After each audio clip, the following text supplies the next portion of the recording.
Hello दोस्तों, आज की इस वीडियो में हम डिस्कस करने वाले हैं सिलिकॉन कंट्रोल रेक्टिफायर के बारे में।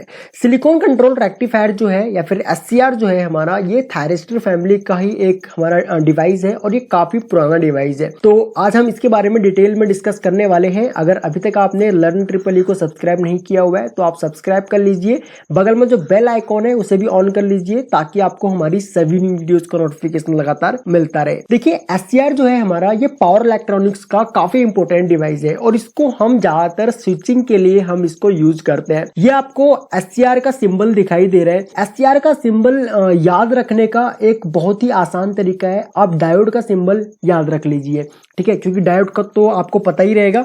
तो डायोड का सिंबल आप याद रख लीजिए और डायोड की जो कैथोड साइड जो होती है, कैथोड साइड में इस तरीके से आप अगर यहाँ पे एक मतलब कि गेट का एंगल अगर आप निकाल दोगे तो ये एससीआर बन जाता है। तो एससीआर जो होता है हमारा, इसके अंदर 4 लेयर्स होती है, पी एन, यानी कि 2 डायोड्स को अगर आप आपस में मिला दोगे तो यहाँ पे ये एससीआर बन जाएगा। और एससीआर में ये एक 3 टर्मिनल डिवाइस होती है, ठीक है, एक 3 टर्मिनल सेमीकंडक्टर डिवाइस होती है, जिसमें ए वाला जो हमारा टर्मिनल है उसको हम एनोड बोलते हैं, के वाला टर्मिनल जो है यहाँ पे उसको हम कैथोड बोलते हैं, और कैथोड से पहले जो पी लेयर जो होती है वहां से हम गेट निकालते हैं। तो देखिए, यहाँ पे हमने बात करी थी पी एन जंक्शन की। तो यहाँ पे जो डायोड जो होता है हमारा, डायोड में हमारे सिर्फ 2 ही लेयर होती है, ठीक है, और एक ही जंक्शन होता है डायोड में हमारा, ये वाला, ठीक है, इसको हम जंक्शन बोलते हैं। डायोड में हमारा एक ही जंक्शन होता है, लेकिन एससीआर जो होता है, एससीआर के अंदर हमारे 3 जंक्शन होते हैं। एक जंक्शन ये है, दूसरा जंक्शन ये है और तीसरा जंक्शन ये है, ठीक है।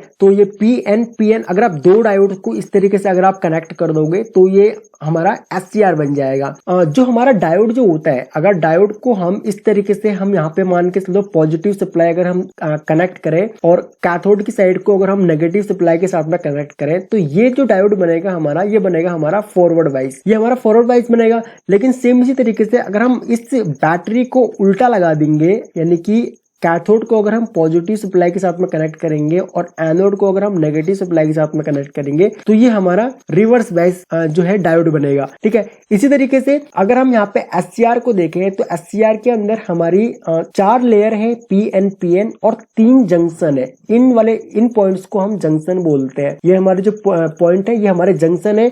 और J1 जंक्शन जो है हमारा, जैसे कि J1 जंक्शन जो है वो पी एन जंक्शन है, मतलब कि पी एन इसके अंदर 2 लेयर आ रही है, तो ये हमारा बनेगा फॉरवर्ड, ये हमारा फॉरवर्ड की तरह बिहेव करेगा। और J2 वाला जंक्शन जो है ये इसमें N और P लेयर जो है, ये मतलब कि पहला लेयर हमारा N है, दूसरा लेयर P है, तो ये रिवर्स बेस बनेगा, ठीक है, ये रिवर्स बेस बनेगा, J2 रिवर्स। इसी तरीके से J3 जो है, J3 हमारा फॉरवर्ड बनेगा, ठीक है। तो ये चीज आप ध्यान में रखिए, आगे आपको जब हम इसकी वर्किंग बताएंगे तो वर्किंग में आपको ये चीजें समझ में आएंगी। तो देखिए, हमने थायरिस्टर की बात करी कि भाई एससीआर जो है हमारा वो थायरिस्टर फैमिली का ही एक डिवाइस है। तो इसमें हमने बात करी थी, तो थायरिस्टर फैमिली का डिवाइस होने के साथ में क्या होता है कि अगर हम 2 ट्रांजिस्टर्स को, अगर पीएनपी और एनपीएन 2 ट्रांजिस्टर को अगर हम इस तरीके से कनेक्ट कर दें, जैसे कि यहाँ पे आपको सर्किट में दिखाई दे रहा है, तो हमारा थायरिस्टर बनता है, ठीक है।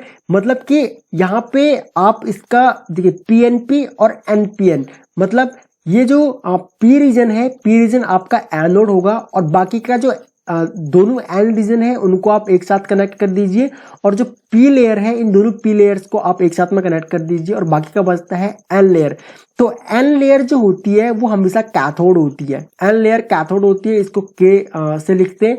और जो पी लेयर जो होती है, पी लेयर हमारी एनोड होती है और इसको हम ए से लिखते हैं। और जो कैथोड के पास में जो पी लेयर जो होती है वहां से हम गेट निकालते हैं। इतना क्लियर हो गया। अब देखिए, अगर हम एससीआर को वोल्टेज के साथ में कनेक्ट करें, जो कि हम यहाँ पे एक बैटरी लगाते हैं और इसको हमने कनेक्ट कर दिया कैथोड के साथ में, यानी कि नेगेटिव साइड जो है बैटरी की उसको हमने कनेक्ट कर दिया कैथोड के साइड में, और बैटरी का जो पॉजिटिव टर्मिनल है उसको हमने कनेक्ट कर दिया एनोड के साइड में। अभी हम यहाँ पे गेट पे वोल्टेज नहीं देते हैं। तो अभी देखिए क्या होता है कि जो ये हमारा पी रीजन है, ये हमारा एन लेयर है, ठीक है, ये एन लेयर है, ये पी लेयर है और ये एन लेयर है, और ये जंक्शन 1 है ये जंक्शन 2 है और ये जंक्शन 3 है। अभी होता क्या है SCR के अंदर कि जो हमारा P रीजन जो होता है, यानी कि जो एनोड की साइड में जो P लेयर जो होगी उसकी थिकनेस जो होती है वो उसकी थिकनेस ज्यादा होती है, और जो डोपिंग लेवल जो होता है, डोपिंग लेवल इसका मीडियम होता है। और उसके बाद जो इसका एन लेयर जो होती है, एन लेयर में इसकी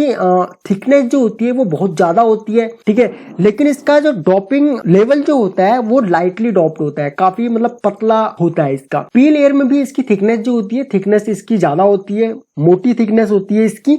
और डोपिंग लेयर जो होता है, डोपिंग लेयर इसका मीडियम रहता है, ठीक है। इसका भी डोपिंग लेवल मीडियम है, और जो पी रीजन, ये वाला पी रीजन है, इसका भी डोपिंग लेयर जो होती है वो मीडियम होती है। उसके बाद लास्ट का जो एन लेयर जो होती है, जहां पे कैथोड का, जहां से हम कैथोड का टर्मिनल निकालते हैं, वहां पे इसकी जो थिकनेस होती है वो काफी पतली होती है, लेकिन इसका डोपिंग लेवल जो होता है वो काफी हाई होता है, ठीक है। ये चीज आप समझ लीजिए। उसके बाद हमने देखिए यहाँ पे बैटरी कनेक्ट करी, बैटरी का पॉजिटिव टर्मिनल जो है वो हमने एनोड के साथ में कनेक्ट किया, और नेगेटिव टर्मिनल हमने कैथोड के साथ में कनेक्ट किया। अभी क्या होता है कि जब हम पॉजिटिव को एनोड और नेगेटिव को कैथोड के साथ में कनेक्ट करते हैं, तो उस टाइम पे क्या होता है कि यहाँ पे जो होल जो है, यानी कि पी रीजन में क्या होंगे, पी रीजन में हमारे पॉजिटिव इलेक्ट्रॉन्स होंगे जिनको हम होल बोलते हैं, और एन रीजन में क्या होंगे, एन रीजन में हमारे फ्री इलेक्ट्रॉन्स होंगे जिनको हम नेगेटिव इलेक्ट्रॉन्स बोलते हैं। अब देखिए होता क्या है कि जब एनोड को पॉजिटिव सप्लाई दी जाती है, तो उस केस में जैसे कि हमने पहले बात करी थी, J1 जो है हमारा, J1 हमारा फॉरवर्ड वाइस है, और J2 हमारा जो है वो रिवर्स वाइस है, और J3 हमारा फॉरवर्ड वाइस है। तो इस केस में क्या होगा, जब हम एनोड को पॉजिटिव सप्लाई के साथ में कनेक्ट करेंगे, तो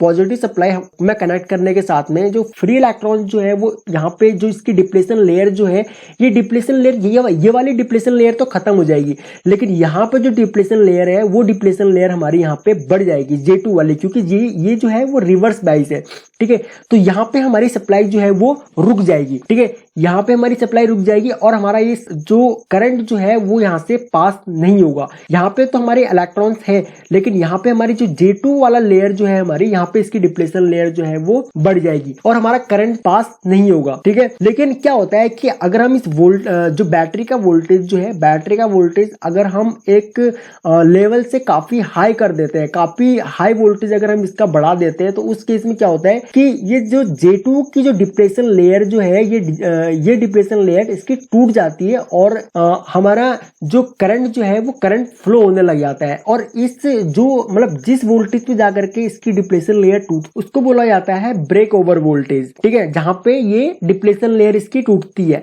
लेकिन क्या होता है, देखिए अगर हम इसके ग्राफ से इसको अगर समझने की कोशिश करें, ये इसका एनोड करंट है, ठीक है, ये वोल्टेज है। सेम इसी तरीके से ये माइनस में एनोड करंट है और ये वोल्टेज है।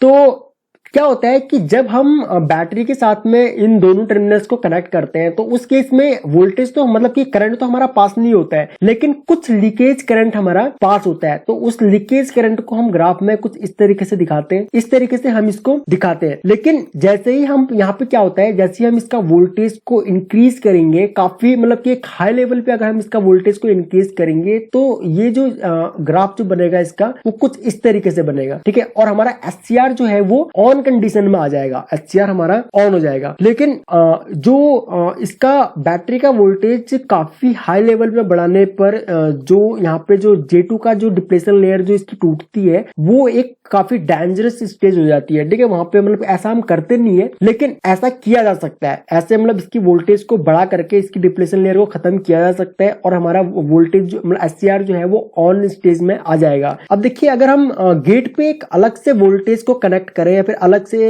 इसको गेट को अगर हम सप्लाई के साथ में कनेक्ट करें, तो उस केस में क्या होगा, उस केस में यहाँ पे हमारा SCR जो है वो ऑन हो जाएगा। अभी ऑन किस तरीके से होगा वो हम समझेंगे, ठीक है। लेकिन गेट पे जो सप्लाई कनेक्ट की जाती है, वो सप्लाई एक मतलब लो अमाउंट में होती है, काफी लो अमाउंट ऑफ करंट जो है वो गेट को दिया जाता है इसके कंपैरिजन में, ठीक है। तो यहाँ पे अभी देखिए क्या होगा, जब हम गेट पे सप्लाई देते हैं, तो उस केस में क्या होगा, हमारा SCR जो है वो ऑन आ जाएगा। तो होता क्या है, जब गेट पे सप्लाई सप्लाई दी जाती है तो उस केस में जो हमारा ये हमारा पी रीजन है, ठीक है, और ये हमारा एन लेयर है, ये हमारी पी लेयर है और ये हमारी एन लेयर है। जब हम गेट पे सप्लाई देंगे तो क्या होगा, हमारे इलेक्ट्रॉन जो है वो करंट जो है वो इस तरीके से फ्लो होने लगेगा। तो इस तरीके से जब करंट फ्लो होने लगेगा तो उस केस में क्या होगा, जिन फ्री इलेक्ट्रॉन्स की काइनेटिक एनर्जी काफी हाई होगी, यानी कि इनमें से जो ये फ्री इलेक्ट्रॉन्स हैं, इन फ्री इलेक्ट्रॉन्स में से कुछ इलेक्ट्रॉन्स ऐसे भी होंगे जिनकी काइनेटिक एनर्जी काफी हाई होगी। तो जिन फ्री इलेक्ट्रॉन्स की काइनेटिक एनर्जी काफी हाई होगी वो क्या काम करेंगे, वो रिवर्स डायरेक्शन में आएंगे और इस जो यहाँ पे J2 की जो यहाँ पे एक डिप्लेशन लेयर जो बन रखी है इस पे अटैक करेंगे और इस बैरियर को तोड़ देंगे। तो इस बैरियर को तोड़ने के साथ ही क्या होगा, हमारा जो सप्लाई जो है वो ऑन हो जाएगी, यानी कि SCR जो है हमारा वो ऑन स्टेज में आ जाएगा, ठीक है, SCR ऑन स्टेज में आ जाएगा और हमारा SCR जो है वो प्रॉपर तरीके से काम करने लग जाएगा। अभी यहाँ पे बैटरी का जो वोल्टेज जो है, यानी कि जो गेट वोल्टेज जो है, इसको हम जितना बढ़ाएंगे या फिर जो गेट करंट जो है, गेट करंट को हम जितना बढ़ाएंगे, यहाँ पे इस J2 का जो बैरियर है, ये बैरियर हमारा उतनी ही जल्दी टूट जाएगा, क्योंकि जितना इसका वोल्टेज बढ़ाया जाएगा, जितना गेट करंट बढ़ाया जाएगा, उतनी ही तेजी से या फिर उतनी ही जो इसकी फ्री इलेक्ट्रॉन्स की जो काइनेटिक एनर्जी है वो उतनी ही ज्यादा बढ़ेगी। तो जितनी ज्यादा काइनेटिक एनर्जी फ्री इलेक्ट्रॉन्स की बढ़ेगी उतनी ही जल्दी ये बैरियर जो है टूट जाएगा और J2 का बैरियर टूटते ही हमारा SCR ऑन स्टेज में आ जाएगा। इस सप्लाई, इस वोल्टेज का करंट एक फिक्स अमाउंट से अगर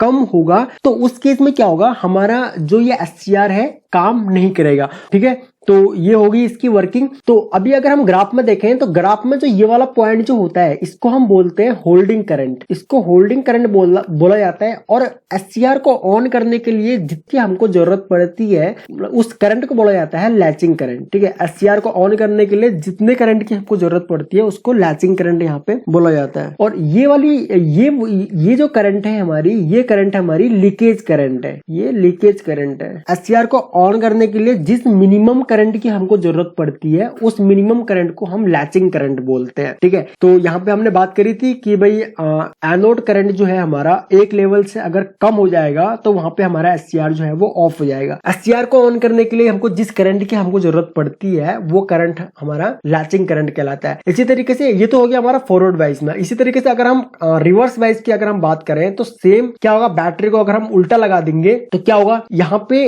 कि ये हमारा N लेयर है, ये P लेयर है, ये N लेयर है और ये P लेयर है, यानी कि PN PN। तो यहाँ पे क्या होगा, यहाँ पे हमारे दो रिवर्स बाइस हो जाएंगे और एक हमारा फॉरवर्ड बाइस रहेगा। तो इस केस में जो करंट को पास कराना जो होगा वो और भी ज्यादा डिफिकल्ट हो जाएगा, और भी ज्यादा मुश्किल हो जाएगा, क्योंकि यहाँ पे दो रिवर्स बाइस डायोड बन रहे हैं हमारे, है ना। तो यहाँ पे और भी ज्यादा डिफिकल्ट हो जाता है करंट को पास करना। लेकिन सेम इसी तरीके से अगर हम इस बैटरी का या फिर जो सोर्स करंट जो है हमारा, इसका अगर हम एक करंट जो है वो काफी हाई लेवल पे अगर हम इसका बढ़ा देते हैं तो उस कंडीशन में जो है ये इन जो बैरियर है इन बैरियर्स को तोड़ देगा और सप्लाई हमारी पास होने लग जाएगी। और अगर एक बार हमारा SCR ऑन हो जाता है, यानी कि गेट जो करंट जो है गेट करंट के द्वारा अगर हम एक बार SCR को ऑन कर देते हैं तो हमारा SCR कंटिन्यू ऑन रहता है। चाहे आप इसकी सप्लाई यहाँ से काट भी दोगे, गेट सप्लाई जो है वो काट भी दोगे, तब भी SCR हमारा ऑन रहेगा। अगर हम एक नॉर्मल सप्लाई के साथ में या फिर नॉर्मल करंट के साथ में अगर हम इसको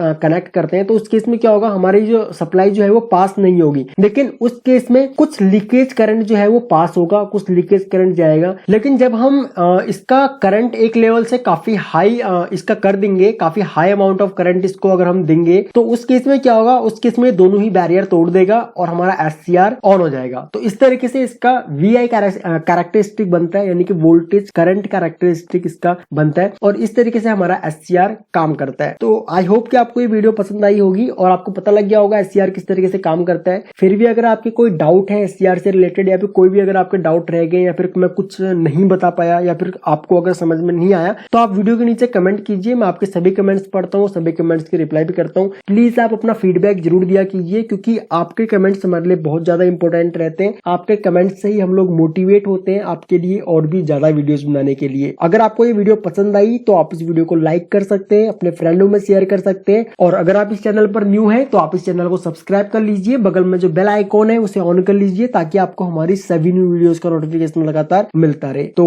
थैंक्स फॉर वॉचिंग गाइस, जल्द मिलते हैं अपनी नेक्स्ट वीडियो में।